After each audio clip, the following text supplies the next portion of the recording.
incroyable. Dieu pourrait vous parler en ce moment, à travers votre esprit. Avez-vous déjà senti qu'une pensée inattendue, une idée lancinante, ou même un sentiment de paix profonde pouvait dépasser votre esprit? Et si je vous disais que Dieu pourrait vous parler maintenant? Oui, en ce moment même, alors que vous écoutez cette vidéo, il essaie peut-être de communiquer avec vous d'une manière que vous n'auriez jamais imaginée. Mais est-ce que tu écoutes? Ou avez-vous, sans vous en rendre compte, ignoré les signes de la voix de Dieu? Beaucoup de gens s'attendent à ce que Dieu parle de manière spectaculaire, par le tonnerre, des visions ou une voix audible comme au temps biblique. Mais que se passe-t-il s'il vous parle d'une manière beaucoup plus subtile? Et s'il utilisait votre propre esprit pour implanter des pensées, des directions et des réponses à vos prières? La Bible regorge de moments où Dieu s'est révélé au cœur de ses serviteurs sans avoir besoin de grands spectacles. Élie, par exemple, a appris que Dieu n'était pas dans le vent fort, ni dans le tremblement de terre, ni dans le feu, mais plutôt dans une douce brise. Et si cette douce brise soufflait maintenant en vous? Peut-être que cette pensée que vous aviez d'aider quelqu'un, ce désir de changer votre vie, cette intuition qui vous a fait échapper à quelque chose de mauvais, peut-être que c'était tout ce que Dieu murmurait à votre âme. Mais comment pouvons-nous différencier la voix de Dieu de nos propres pensées? Comment savoir si c'est lui qui parle ou si c'est juste le produit de notre imagination? C'est ce que nous allons dévoiler aujourd'hui. Restez avec moi jusqu'à la fin, car ce que nous allons révéler peut complètement transformer la façon dont vous vous connectez avec Dieu. Si ce message touche votre cœur et que vous sentez que Dieu pourrait vous parler en ce moment, je veux vous adresser une invitation spéciale. Laissez votre demande de prière dans les commentaires. La prière est l'un des moyens les plus puissants de se connecter avec Dieu. C'est là que nous ouvrons notre cœur, cherchons une direction et trouvons la force d'affronter n'importe quelle situation. Jésus nous a enseigné que là où 2 ou plusieurs personnes sont rassemblées en son nom, il sera présent. Et ici, dans cette communauté, nous nous rassemblons dans la foi, croyant que Dieu peut agir dans votre vie. Écrivez dans les commentaires ce dont vous avez besoin, et prions ensemble. Si vous êtes confronté à des doutes, à des défis, ou si vous voulez simplement sentir la présence de Dieu plus forte, n'hésitez pas. Placez votre prière ici, car Dieu entend chaque cri. Et si vous croyez que ce message peut transformer la vie de quelqu'un, laissez votre com tout de suite. Cela aide à ce que davantage de personnes reçoivent cette parole et se sentent touchées par l'amour de Dieu. C'est clair, abonnez-vous à la chaîne et activez la cloche pour ne manquer aucun contenu susceptible de renforcer votre foi et de vous rapprocher encore plus de Dieu. Ensemble, nous apprendrons à entendre sa voix et à vivre selon sa volonté. Maintenant, fermez les yeux un instant, car nous allons prier. Avez-vous déjà eu le sentiment de prier, de chercher des réponses, de demander un signe, mais tout autour de vous semble silencieux, comme si Dieu était distant et ne disait rien? C'est l'une des plus grandes angoisses spirituelles que l'on puisse ressentir. Et si ce silence n'était pas en réalité une absence de réponse?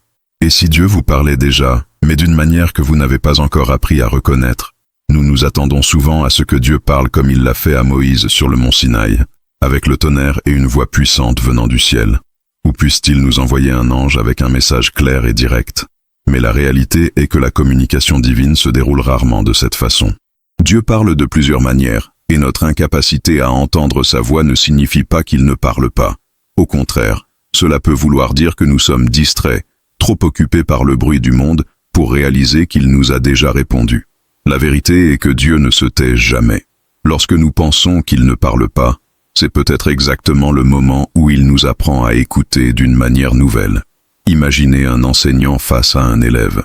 L'élève pose une question et l'enseignant, au lieu de donner une réponse toute prête, décide d'attendre et de voir si l'élève peut parvenir seul à la conclusion. Ce temps d'attente n'est pas un manque de communication, mais plutôt une méthode pédagogique. Dieu fait la même chose avec nous. Parfois, il nous a déjà donné la réponse, mais il veut que nous apprenions à la voir avec maturité. Et voici que surgit un grand mystère du cheminement spirituel. Si Dieu parle déjà, comment pouvons-nous reconnaître sa voix? La réponse se trouve peut-être là où on l'attend le moins. Parfois, Dieu parle à travers une pensée insistante que nous ne pouvons ignorer, une conviction qui naît en nous sans explication logique. D'autres fois, il se manifeste par une paix inexplicable au milieu du chaos. Lorsque tout autour de nous s'effondre, mais que pour une raison quelconque nous ressentons un calme inébranlable, il se peut que Dieu murmure à notre esprit « Je contrôle ». Mais il y a quelque chose d'encore plus intrigant. Souvent, La voix de Dieu se manifeste dans le silence lui-même. Oui, en silence. Pensez au moment où Jésus se tenait devant Ponce Pilate. Le gouverneur romain l'interrogeait, voulait une réponse claire, voulait entendre sa voix. Mais Jésus, le Fils de Dieu lui-même, est resté silencieux. Ce silence n'était pas une absence de réponse, mais plutôt la réponse elle-même. Dieu ne parle pas toujours comme nous le souhaitons, mais il parle toujours comme nous le souhaitons. Si vous avez l'impression d'être au milieu de ce silence divin, il est peut-être temps de changer de question. Au lieu de vous demander « Pourquoi Dieu ne me parle-t-il pas ?», demandez-vous « Qu'est-ce que Dieu veut que j'apprenne dans ce silence ?» Il se peut qu'il veuille que vous vous fiez moins aux signes extérieurs et que vous appreniez à entendre sa voix en vous. Il se peut qu'il ait déjà parlé, mais vous ne vous en êtes pas encore rendu compte. Et si Dieu vous avait déjà donné la réponse, mais que ce n'était pas celle que vous vouliez entendre, combien de fois prions-nous pour quelque chose et, au fond, avons-nous déjà un désir fixe de la réponse que nous aimerions recevoir? Lorsque la réponse divine ne correspond pas à ce que nous attendions, nous courons le risque de l'ignorer. Dieu a peut-être parlé à travers un conseil que quelqu'un vous a donné, à travers un verset que vous avez lu sans vous rendre compte de son impact réel, ou même à travers une fermeture de porte qui semblait être un échec, mais qui était en réalité une protection. La plus grande leçon à propos du silence de Dieu est qu'il ne signifie pas absence, mais plutôt une invitation à approfondir notre foi.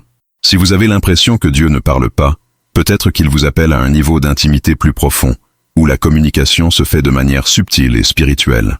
Maintenant, je vous demande, avez-vous déjà eu un moment où vous avez pensé que Dieu était silencieux, mais où vous avez ensuite réalisé qu'il vous avait déjà parlé d'une autre manière?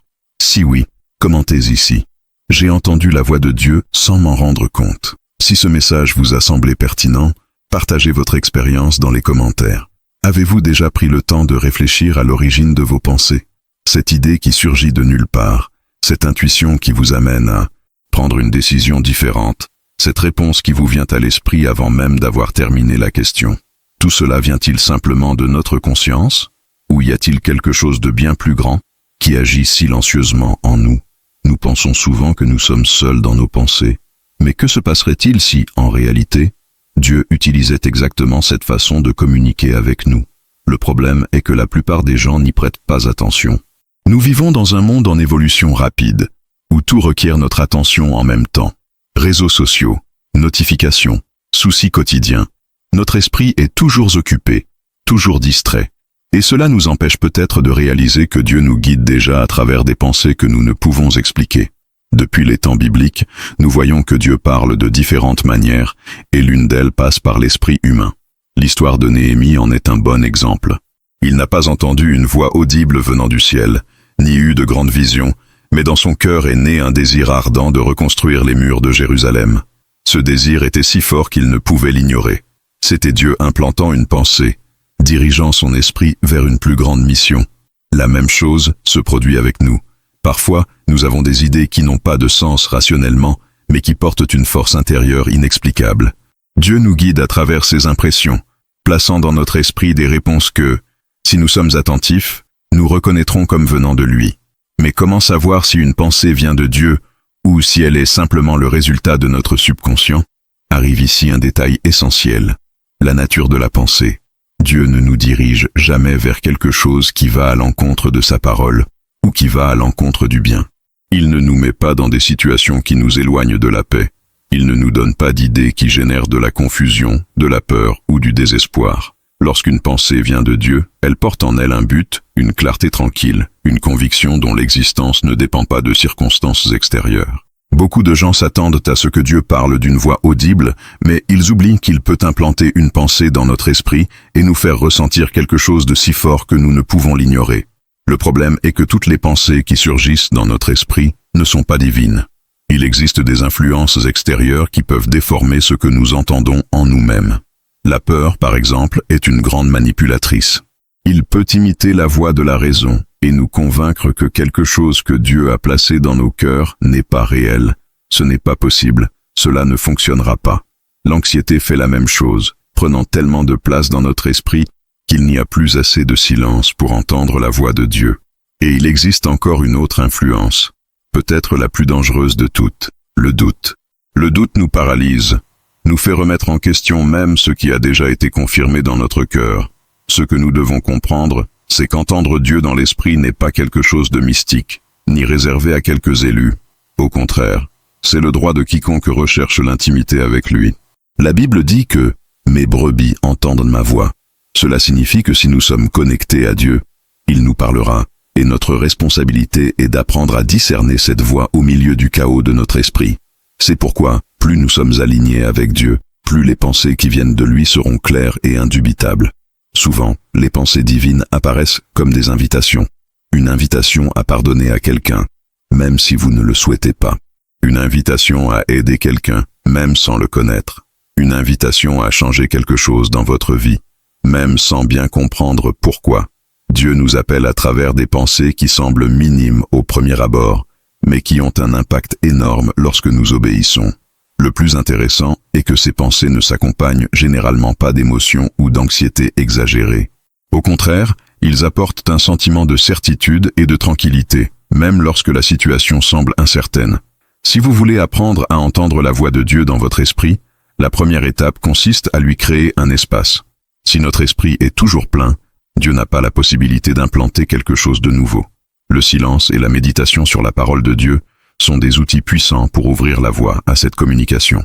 Plus nous passons de temps en prière, plus notre esprit s'habitue à reconnaître ce qui vient de Dieu et ce qui vient uniquement de nos émotions passagères. Maintenant, réfléchissez avec moi. Combien de fois avez-vous eu une pensée?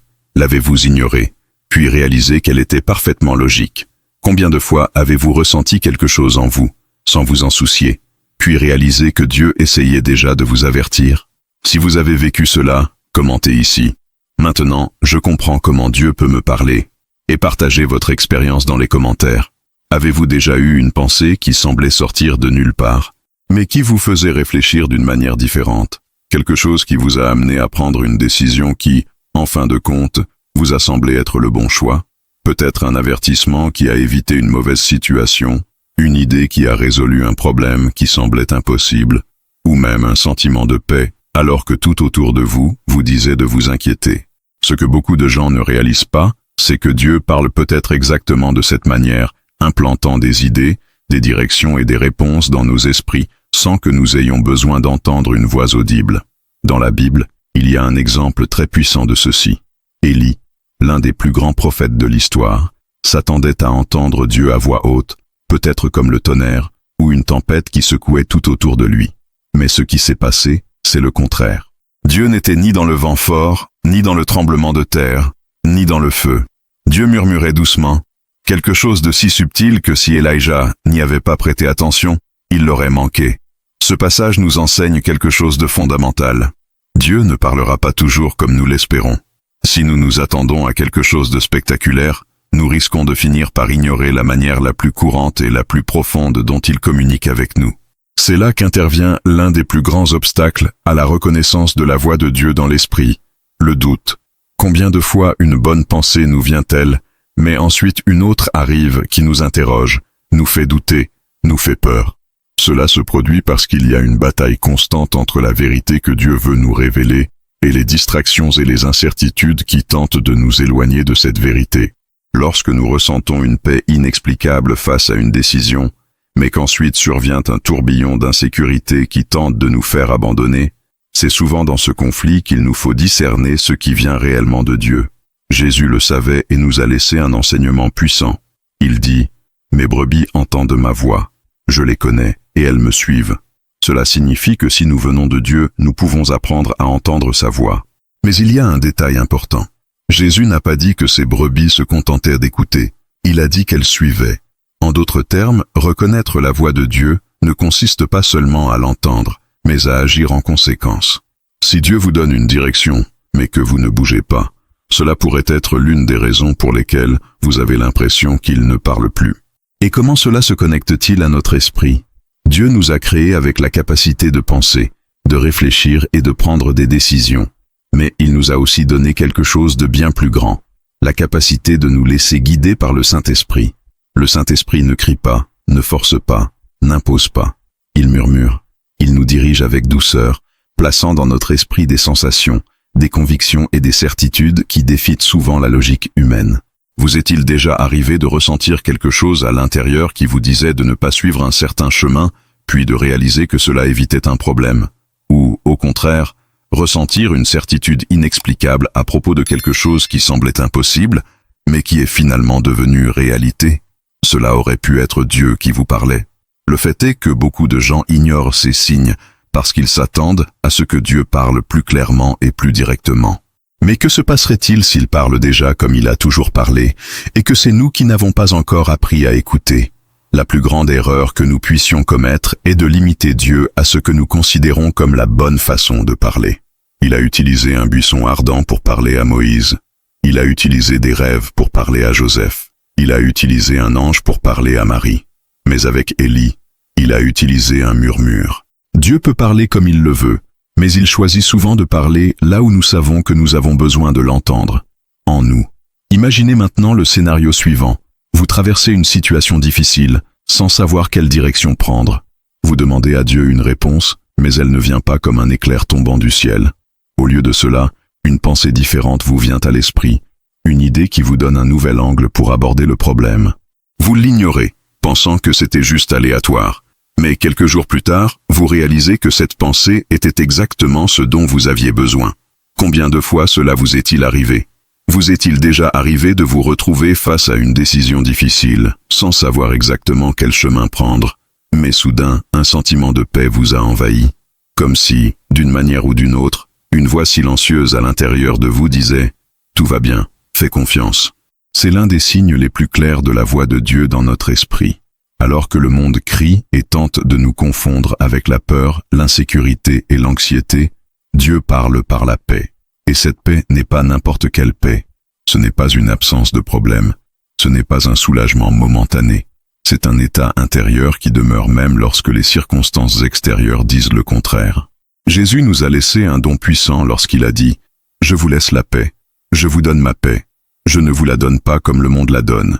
Ne laissez pas votre cœur se troubler et n'ayez pas peur. » Cela signifie que la paix qui vient de Dieu n'est pas comme la paix qu'offre le monde, qui dépend de l'argent, de la stabilité, de l'absence de défis ou du contrôle total de la vie. La paix de Dieu transcende tout cela. Cela envahit nos cœurs même lorsque nous sommes en pleine tempête, même lorsque nous n'avons pas toutes les réponses. Si vous avez déjà traversé des moments de trouble et ressenti soudainement un repos inexplicable, sachez que cela aurait pu être Dieu qui vous parlait directement. La paix de Dieu non seulement nous réconforte, mais elle nous guide également. Souvent, lorsque nous sommes sur le point de prendre une mauvaise décision, nous ressentons le contraire de la paix. Un malaise, une inquiétude que nous ne pouvons expliquer. Quelque chose en nous nous crie que nous ne devrions pas emprunter cette voie, même si tout semble favorable. Le Saint-Esprit agit de cette façon. Il nous montre la direction de Dieu non seulement avec des mots, mais aussi avec des sensations spirituelles que nous ne pouvons comprendre que lorsque nous sommes sensibles à sa voix. Toutefois, le plus grand défi consiste à différencier la vraie paix de la fausse paix. Oui, il existe un faux sentiment de paix.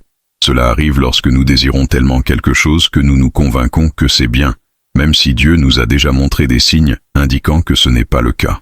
Nous voulons croire que nous sommes sur la bonne voie parce que c'est la voie la plus facile, la plus confortable ou celle qui satisfait nos désirs immédiats. Mais, avec le temps, cette fausse paix se transforme en inquiétude et nous réalisons qu'au fond, nous savions déjà que ce n'était pas Dieu qui nous dirigeait. Alors, comment savoir si cette paix vient réellement de Dieu? Simple. La vraie paix demeure. Cela ne vient pas avec des doutes. Cela ne fluctue pas selon les circonstances. Cela ne disparaît pas lorsque nous sommes confrontés à des défis. Elle est ferme, inébranlable. C'est comme une rivière paisible qui coule en nous, peu importe ce qui se passe à l'extérieur. Si une pensée vous apporte cette paix constante, même face aux défis, c'est probablement Dieu qui vous parle. Imaginez maintenant que vous êtes sur le point de prendre une décision importante. Vous priez, demandez à Dieu de vous guider et ressentez alors un soulagement, une certitude qui n'a aucune explication logique. Les jours passent, et même face aux obstacles, cette certitude demeure. C'est un signe clair que Dieu vous guide. D'un autre côté, si vous ressentez des doutes constants, de l'insécurité, si vous avez besoin de vous convaincre à plusieurs reprises que vous êtes sur la bonne voie, cela pourrait être un avertissement que cette décision ne vient pas de Dieu. Un autre point important est que la paix de Dieu ne nous éloigne jamais de sa parole. Il ne nous donnera pas la tranquillité d'esprit dans quelque chose qui va à l'encontre de ses principes. Si une décision vous semble bonne, mais vous éloigne de la volonté de Dieu, soyez prudent. L'ennemi sait aussi imiter la paix, mais la différence réside dans le temps. La paix de Dieu demeure, la fausse paix s'effondre dès que les premiers vents contraires apparaissent. Et c'est là qu'intervient le rôle du Saint-Esprit. Jésus a dit qu'il serait notre conseiller, notre guide. Il ne crie pas, il murmure, il ne force pas, il dirige. Si vous avez déjà ressenti une paix inexplicable après une prière, ou si vous avez déjà eu une calme certitude à propos de quelque chose qui semblait incertain, sachez que cela a peut-être été un moment de communication directe entre vous et Dieu. Combien de fois vous êtes-vous demandé si cette pensée insistante, cette idée qui ne quittera pas votre esprit ou cette conviction qui ne disparaîtra tout simplement pas, pouvait être Dieu qui vous parlait? La vérité est que lorsque Dieu parle, il ne se contente pas de murmurer dans nos cœurs. Il apporte également une paix qui dépasse toute compréhension. Mais il y a quelque chose d'encore plus impressionnant, la manière dont il nous différencie de la voix de la peur. Alors que Dieu nous appelle à la confiance, la peur nous emprisonne. Alors que Dieu nous invite à faire des pas de foi, la peur nous paralyse. Et souvent, nous confondons cette voix de la peur avec la voix de la raison, croyant que nous sommes prudents, alors qu'en réalité, on nous empêche de suivre la direction que Dieu a déjà placée dans notre esprit. La peur est l'une des armes les plus utilisées pour nous éloigner de la volonté de Dieu. Non seulement cela nous fait douter, mais cela déforme également notre façon de voir les situations. Lorsque Dieu nous donne une direction, celle-ci peut sembler trop grande, trop difficile, trop impossible. Et puis, la peur entre en scène, nous faisant croire que nous n'en sommes pas capables, que nous ne sommes pas prêts, qu'il vaut mieux attendre encore un peu. Mais la voix de Dieu ne nous paralyse jamais. Au contraire, cela nous donne du courage, même si le chemin semble difficile. Moïse, par exemple, a eu peur lorsque Dieu l'a appelé à libérer le peuple d'Égypte. Il s'est excusé, a dit qu'il n'était pas doué avec les mots, qu'il ne pouvait pas le faire. Mais Dieu n'a pas accepté ses excuses. Il a juste dit « Je serai avec toi ». Et c'est ainsi que Dieu agit. Il ne nous donne pas une explication détaillée de la façon dont tout va se passer. Il nous donne simplement la certitude que nous ne serons pas seuls. La peur, en revanche, exige d'être rassuré. Il veut que tout soit sûr, prévisible et sans risque. Mais marcher avec Dieu ne fonctionne pas ainsi. Lorsqu'il parle, il nous appelle souvent là où notre foi doit être plus grande que notre logique. Il ne nous donne pas tous les détails. Il nous donne simplement une motivation intérieure qui, si nous l'ignorons, peut nous faire rater des opportunités extraordinaires. Il est donc essentiel d'apprendre à distinguer la voix de Dieu de la voix de la peur. La peur crie, fait pression, génère de l'anxiété. Dieu parle doucement, apportant la paix même dans les décisions les plus difficiles. La peur vous fait regarder ce qui pourrait mal tourner. Dieu vous fait vous concentrer sur ce qu'il a déjà préparé. La peur vous fait réfléchir aux obstacles. Dieu vous montre la solution. La peur vous retient dans le passé. Dieu vous propulse vers le futur. La prière joue un rôle fondamental dans ce processus de discernement. Lorsque vous priez et que vous vous sentez plus anxieux après la prière, vous n'avez peut-être pas vraiment confié vos soucis à Dieu. Mais lorsque vous priez et ressentez du soulagement, de la tranquillité, la certitude que Dieu est déjà aux commandes, c'est une grande indication qu'il vous répond. La prière n'est pas seulement une demande, mais un alignement entre notre esprit et l'esprit de Dieu. C'est par la prière que nous accordons nos oreilles spirituelles pour reconnaître sa voix au milieu de tant de bruit. Mais que se passe-t-il lorsqu'il semble n'y avoir aucune réponse? Et lorsque nous prions, cherchons, espérons, mais ne parvenons toujours pas à identifier la direction de Dieu? C'est à ce moment qu'il faut comprendre que Dieu parle aussi à travers le temps. Parfois, il nous répond par le silence parce qu'il veut que nous mûrissions dans notre foi. Il veut voir si nous sommes vraiment prêts à recevoir la réponse que nous demandons. Bien souvent, la réponse a déjà été donnée, mais notre impatience nous empêche de nous en rendre compte. Quand nous prions et ne ressentons rien, cela ne veut pas dire que Dieu n'a pas parlé. Il se peut qu'il ait déjà parlé auparavant et qu'il attende simplement que nous fassions confiance à ce que nous savons déjà. Et si la réponse ne vient pas, il se pourrait aussi qu'il nous demande de chercher la confirmation par d'autres moyens. Dieu peut parler à travers les circonstances, à travers une porte qui s'ouvre de manière inattendue, à travers quelqu'un qui dit exactement ce que vous aviez besoin d'entendre sans connaître votre situation. Mais pour percevoir ces réponses, il faut être attentif. Plusieurs fois, Dieu nous a déjà donné le signe, mais nous sommes tellement concentrés sur l'attente d'un type spécifique de réponse que nous ignorons la manière dont il a réellement choisi de parler. Avez-vous déjà eu le sentiment que certaines situations de votre vie se mettaient en place avec une telle précision qu'elles semblaient être un plan déjà élaboré, comme certaines portes s'ouvrent au bon moment, tandis que d'autres se ferment avant que vous puissiez entrer? Ce que beaucoup de gens appellent une coïncidence pourrait en réalité être l'un des signes les plus clairs que Dieu parle. Il n'utilise pas seulement des mots ou des pensées pour nous guider, mais il utilise également les circonstances pour confirmer sa volonté. Lorsque vous demandez une réponse à Dieu, il répond souvent par des événements qui, à première vue, peuvent sembler ordinaires, mais qui, au fond, ont un objectif plus grand. Parfois, un simple retard peut nous sauver d'un accident. Un contact inattendu peut déboucher sur une opportunité que nous n'aurions jamais imaginée. Un « non » pourrait être la plus grande protection que Dieu puisse nous accorder. Mais nous ne le voyons pas toujours tout de suite. Nous sommes frustrés lorsque quelque chose ne se passe pas comme nous le souhaitons, sans réaliser que Dieu nous protège peut-être de quelque chose que nous ne pouvons pas voir. La grande question est, sommes-nous attentifs? Dieu essaie peut-être de nous montrer le chemin, mais si nous nous concentrons uniquement sur notre propre volonté, nous risquons d'ignorer les signes qu'il met devant nous. La Bible regorge d'exemples de personnes qui, à un moment donné, ne comprenaient pas les voies de Dieu, mais qui ont ensuite réalisé que tout faisait partie d'un plan plus vaste. Joseph a été vendu par ses propres frères et a passé des années injustement emprisonné. Si quelqu'un regardait sa vie à ce moment-là, il ne verrait que l'échec et la souffrance.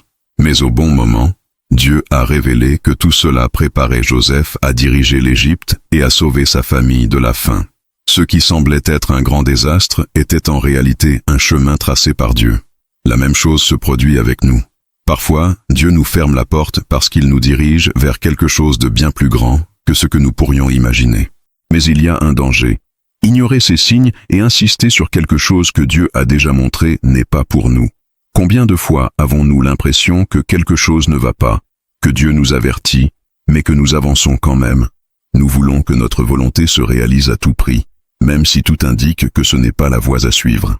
Lorsque cela se produit, nous courons le risque de souffrir inutilement parce que nous choisissons d'ignorer la voie de Dieu et de suivre uniquement la voie de notre désir. Un autre point important est que Dieu parle aussi à travers les autres. Combien de fois avez-vous entendu des conseils qui semblaient exactement ce dont vous aviez besoin à ce moment-là? Ou peut-être avez-vous allumé une vidéo, ouvert un livre, ou même lu un verset qui semblait vous parler directement? Ce n'est pas une coïncidence. Dieu utilise des personnes, des messages et même des situations inattendues pour nous donner des réponses. Mais pour le reconnaître, nous devons en être conscients. Si nous ignorons ces signes parce que nous attendons que Dieu parle seulement d'une manière spécifique, nous risquons de passer à côté de la réponse qui a déjà été donnée. Et lorsque nous ignorons la voix de Dieu, il y a des conséquences. La Bible nous montre plusieurs exemples de personnes qui n'ont pas écouté les avertissements divins et qui en ont payé le prix fort. Jonas est un exemple classique. Dieu lui a dit d'aller à Ninive, mais Jonas a décidé de faire le contraire. Au lieu de suivre la direction que Dieu lui avait donnée, il s'est enfui. Mais que s'est-il passé? Il s'est retrouvé au milieu d'une tempête et a été avalé par un gros poisson. Ce n'est qu'après 3 jours passés dans le ventre du poisson qu'il décida d'obéir à la voix de Dieu. Combien de fois faisons-nous la même chose? Nous avons ignoré les avertissements, nous avons insisté pour suivre notre propre chemin, et ce n'est qu'après beaucoup de souffrances que nous avons réalisé que Dieu nous avait déjà montré ce que nous devions faire dès le début. Nous devons nous rappeler que Dieu ne nous guide jamais vers le mal. S'il nous empêche de suivre un chemin, c'est parce qu'il a quelque chose de mieux. Mais parfois, nous sommes tellement attachés à nos propres désirs que nous refusons de les voir. Nous insistons sur quelque chose qui ne nous mènera pas là où nous devrions être. Et le pire, c'est que nous blâmons Dieu lorsque les choses tournent mal, sans nous rendre compte que c'est nous qui n'avons pas entendu sa voix. Dieu nous parle également à travers nos propres sentiments et intuitions. Combien de fois avez-vous eu l'impression que quelque chose n'allait pas sans pouvoir expliquer pourquoi? Ou, au contraire, avez-vous ressenti une telle certitude à propos de quelque chose que cela vous paraissait impossible, mais ensuite vous avez compris que c'était exactement ce que vous auriez dû faire? Le Saint-Esprit nous donne le discernement, et souvent, cette vision intérieure est la façon dont Dieu nous montre sa volonté. Le problème est que, dans le tourbillon de la vie quotidienne, nous ignorons ces impressions. Nous sommes tellement habitués à nous fier uniquement à la logique et à ce qui est visible que nous ne prêtons pas attention à ce que Dieu murmure dans nos cœurs. Mais si nous voulons vraiment entendre la voix de Dieu, nous devons apprendre à faire taire le bruit du monde et à nous concentrer sur ce qu'il essaie de nous montrer. Avez-vous déjà demandé quelque chose à Dieu dans la prière et, après un certain temps, avez-vous commencé à vous demander s'il répondait vraiment? Peut-être vous attendiez-vous à une réponse directe, à un signal clair et visible, mais au contraire, tout semblait continuer de la même manière. La vérité est que Dieu répond toujours, mais pas toujours de la manière attendue. Il parle souvent de manière subtile, à travers de petits détails qui passent inaperçus aux yeux de ceux qui ne sont pas spirituellement attentifs. Il peut répondre par une paix inexplicable à propos d'une décision, il peut nous guider à travers des circonstances qui nous obligent à changer de cap, ou même nous permettre de relever des défis pour nous apprendre quelque chose d'essentiel avant de fournir ce que nous demandons. La prière n'est pas seulement un moyen de demander, mais d'aligner notre cœur avec celui de Dieu.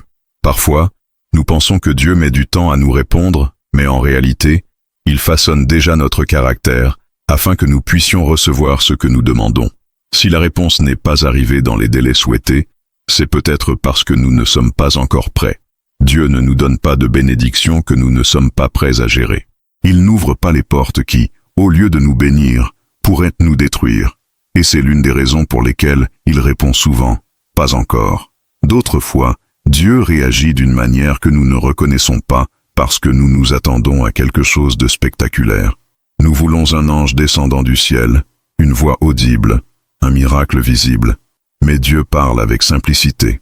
La réponse peut résider dans les conseils d'un ami, dans un verset qui apparaît au moment précis où nous en avons besoin, dans un changement de plan inattendu qui nous amène vers un meilleur chemin. Le problème est que nous attendons toujours quelque chose d'extraordinaire et, par conséquent, nous ne remarquons pas quand Dieu parle à travers l'ordinaire. La sensibilité spirituelle est essentielle pour reconnaître ces réponses. Lorsque nous sommes trop absorbés par nos propres désirs, nous courons le risque d'ignorer la voix de Dieu parce qu'elle ne dit pas ce que nous voulions entendre. Mais Dieu ne parle pas pour nous plaire, il parle pour nous guider. Lorsqu'il répond, il nous donne de la clarté, même si cette clarté va à l'encontre de ce que nous souhaitions initialement. Et voici un point fondamental. Si nous voulons entendre plus clairement la voix de Dieu, nous devons apprendre à séparer sa voix de la confusion générée par le monde et nos propres émotions. Il y a des moments où Dieu a déjà parlé, mais nous sommes tellement submergés par des pensées de doute, de peur et d'anxiété que sa réponse semble lointaine. C'est pourquoi il nous invite à nous reposer en lui, à croire que ses réponses arrivent toujours au bon moment. Une autre chose importante est que Dieu ne nous donnera jamais une réponse qui contredit sa parole. Si quelque chose que nous pensons avoir reçu de Dieu nous conduit sur un chemin contraire aux principes bibliques, alors ce n'est pas Dieu qui a parlé. Beaucoup de gens font des erreurs en suivant des instructions qui semblent bonnes en apparence, mais qui au fond ne correspondent pas aux valeurs de Dieu. Il ne nous mènera jamais à quoi que ce soit qui compromette notre foi, qui nous éloigne de lui, ou qui nous pousse à agir de manière malhonnête. Beaucoup de gens se demandent pourquoi Dieu semble parler à certains et pas à d'autres. Mais la vérité est qu'il parle à tout le monde. Le problème est que tout le monde n'écoute pas. Certains sont spirituellement distraits, vivant une routine si pleine de soucis qu'ils ne prennent pas le temps d'être en présence de Dieu. D'autres veulent écouter mais ne veulent pas obéir. Et il y a ceux qui ont déjà reçu la réponse, mais qui continuent à en demander une nouvelle, parce qu'ils n'ont pas aimé ce que Dieu a dit. Dieu nous appelle à une communion plus profonde, où nous pouvons reconnaître sa voix sans avoir besoin de signes extraordinaires. Lorsque nous passons du temps avec Dieu, que ce soit dans la prière, la lecture de la parole ou dans des moments de réflexion silencieuse, nous commençons à réaliser qu'il a toujours parlé. Se connecter avec lui rend sa voix familière. Tout comme un enfant reconnaît la voix de sa mère dans la foule, celui qui est intime avec Dieu reconnaît sa voix même lorsque tout autour est confus. Maintenant, arrêtez-vous et réfléchissez. Combien de fois Dieu a-t-il répondu à quelque chose dans votre vie, mais il vous a fallu du temps pour vous en rendre compte? Combien de fois avez-vous ignoré une alerte, insisté sur quelque chose et ensuite vu que Dieu l'avait déjà montré? Si vous êtes arrivé jusqu'ici, cela signifie que ce message a parlé à votre cœur d'une manière ou d'une autre. Et nous voulons savoir, comment Dieu vous a-t-il parlé à travers cette vidéo? Chaque expérience avec Dieu est unique et votre témoignage peut construire la vie d'autres personnes qui cherchent également à entendre sa voix.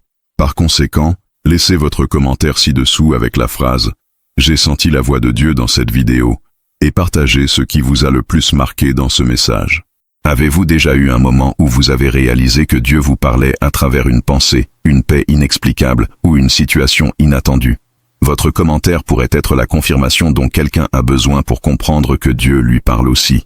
Et si ce mot a touché ton cœur, ne pars pas sans abonnez-vous à la chaîne. Ici, vous trouverez toujours des messages qui renforceront votre foi, apporteront des réponses à votre cheminement spirituel et vous aideront à vous connecter encore plus avec Dieu. Activez la cloche de notification pour ne manquer aucun contenu et continuez à recevoir des conseils qui peuvent transformer votre vie. N'oubliez pas non plus de laisser ton like. Ce simple geste permet de diffuser ce message à davantage de personnes et amène YouTube à recommander cette vidéo à ceux qui ont besoin d'entendre ce mot. Et avant de partir, nous avons déjà préparé une prochaine vidéo pour vous. Cliquez maintenant sur l'écran final et continuez ce voyage spirituel avec nous. Que Dieu vous bénisse puissamment et que sa voix soit de plus en plus claire dans votre vie.